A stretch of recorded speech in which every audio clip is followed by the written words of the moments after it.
इंदौर में अवैध मादक पदार्थों के खिलाफ क्राइम ब्रांच को बड़ी सफलता मिली। एक माह से निगरानी में रहे आरोपी शाकिर को पोलो ग्राउंड लक्ष्मीबाई नगर रेलवे स्टेशन के पास से गिरफ्तार किया गया है। तो वहीं दरअसल इंदौर क्राइम ब्रांच को सूचना मिली थी कि शाकिर नेपाल से चरस मंगवाकर इंदौर में सप्लाई करता है।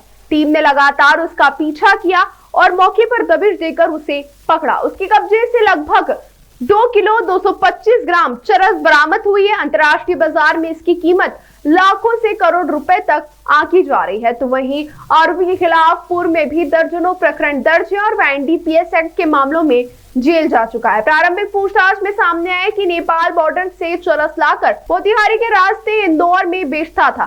बरामद चरस को वह छोटे छोटे गोले बनाकर 15 से 20 हजार रुपए में बेचता था। आरोपी का बेटा भी पहले मादक पदार्थ के साथ पकड़ा जा चुका है। अवैध मादक पदार्थों के खिलाफ लगातार जीरो टॉलरेंस के तहत पुलिस कमिश्नर श्री संतोष कुमार सिंह के द्वारा लगातार ये अभियान चलाया जा रहा है और सभी थाने और ये क्राइम ब्रांच मिलकर ये काम कर रहे हैं।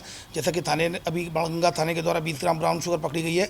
इसी प्रकार क्राइम ब्रांच एक महीने से एक टारगेट पर लगी हुई थी, जिसमें पता चला था कि जो चंदन नगर में रहने वाला नेटवर्क और शाकिर, जो कि लगभग 60 वर्षीय वृद्ध है और इसका पुराना ट्रैक रिकॉर्ड भी है कि वो गांजा और चरस से सप्लाई करता है, लेकिन कहीं कोई सुराग नहीं लग रहा था। तो लगातार टीमें लगी हुई थी और इसी तारतम्य में सूचना मिलने पर अभी 3 दिन पहले एक समीर शाह को, जो कि इसका लड़का था, समीर शाह को पकड़ा गया था। उसको साथ 61 ग्राम एमडीएमए ड्रग मिला था। तो इसी तरह लगातार इस पर कार्रवाई चल रही थी। ये पता चला था कि कहीं ना कहीं से बाहर से लेकर आता है चरस। तो इस पर से लगातार क्राइम ब्रांच की टीम एक महीने से नजर रखी हुई थी और लगातार मुखबिर काफ़ी जो कि मुखबिर को जो सूचना काफ़ी पुख्ता थी, उसके द्वारा बताया गया कि मोतिहारी गया है। तभी तो टीम हमारी लगातार उसको फॉलो कर रही थी और पता चला कि वो जो अवध जो ट्रेन आती है उसके ट्रेन से आ रहा है। फिर दूसरी ट्रेन उसने चेंज की। लगातार उसने कई ट्रेनें चेंज की और जब तक हमारी टीम ने फॉलो किया तो रेलवे स्टेशन पास कोई नहीं मिला।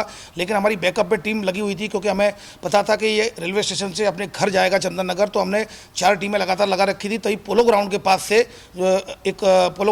से एक व्यक्ति को, जो शाकिर उर्फ नेटवर्क को पकड़ा और इसकी उम्र 60 वर्ष है। इसके कब्जे से लगभग 2 किलो 225 ग्राम के करीब चरस मिली है और इसके खिलाफ 8/20 एनडीपीएस एक्ट के तहत केस रजिस्टर्ड कर लिया गया है। इसके खिलाफ 1 दर्जन अपराध पूर्व में पंजीबद्ध हैं और इसमें जिसमें कि एनडीपीएस गांजे में भी, ये पूर्व में सब गांजा सप्लाई में भी 2 बार बंद हो चुका है। यहाँ मैं आपको बताना चाहूँगा, चरस काफ़ी महंगा ये अवैध मादक पदार्थ है, काफ़ी मेहनत से बनता है। वो एक दिन में अगर उसको जो आपका जो कैनाबिस सटाइवा होता है, गांजा होता है, उसके जो फल होता है, उसके लगातार रगड़ने से जो रेजिम निकलता है, जो तरल द्रव्य निकलता है, उसको लगातार पर डे में अगर एक व्यक्ति उसको सुबह से बनाना शुरू करेगा तो लगभग 10 ग्राम के करीब वो बना पाता है। इसलिए काफ़ी कॉस्टली होता है। ये डिपेंड करता है कि इसका ओरिजिन कहाँ है।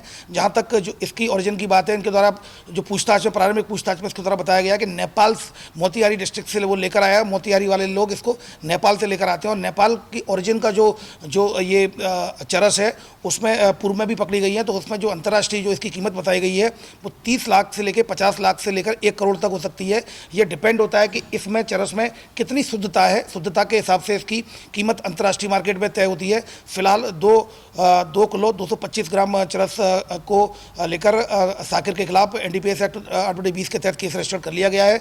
इसके द्वारा ये बताया गया है कि किस किस के इसमें कौन कौन इन्वॉल्व हैं और ये यहाँ पर आकर इनकी चरस की एक जो गोले बनाकर एक गोले को एक गोला लगभग 10 ग्राम का होता है, 1 तोले का होता है और एक गोले को लगभग 15 से 20 हज़ार में बनाकर वो बेचता है। और इस तरह से वो बहुत कम कीमतों में वहाँ नेपाल बॉर्डर से लेकर आकर, मोतिहारी से लेकर आकर यहाँ पर वो ये करता है। चूँकि इससे पहले समीर शाह को भी पकड़ा गया है, जिससे 61 ग्राम एमडीएमए ड्रग्स निकला है। तो इससे ऐसा प्रतीत होता है कहीं ना कहीं ये पूरी फैमिली के कई लोग इसमें इस जो अवैध मादक पदार्थ की सप्लाई में इन्वॉल्व हैं। और इसमें टीम में सब एसीपी देवेंद्र ध्रुवे और थाना प्रभारी जितेंद्र चौहान के साथ लगातार सब एएसआई मंगल सिंह और उनकी टीम ने 1 महीने तक इसको लगातार क्लोजली वॉच किया, तब जाकर ये सफलता मिली है। और इसमें police commissioner Santosh Kumar Singh sir के द्वारा इनको नगद इनाम देने की घोषणा की है। कीमत है 1.25 किलो चरस की, क्या है कीमत है? जैसा कि मैंने बताया, कीमत इसकी शुद्धता पर निर्भर करती है और चूंकि इंटरनेशनल मार्केट चूंकि अवैध होता है, वैध कहीं भी नहीं होता ये अवैध मादक पदार्थ। तो इसमें जब जो पूर्व में भी जो पकड़े गए हैं तो उसमें नेपाल ओरिजिन की जो चरस है उसकी कीमत पर केजी 30 लाख से 50 लाख के पर केजी आकी गई है।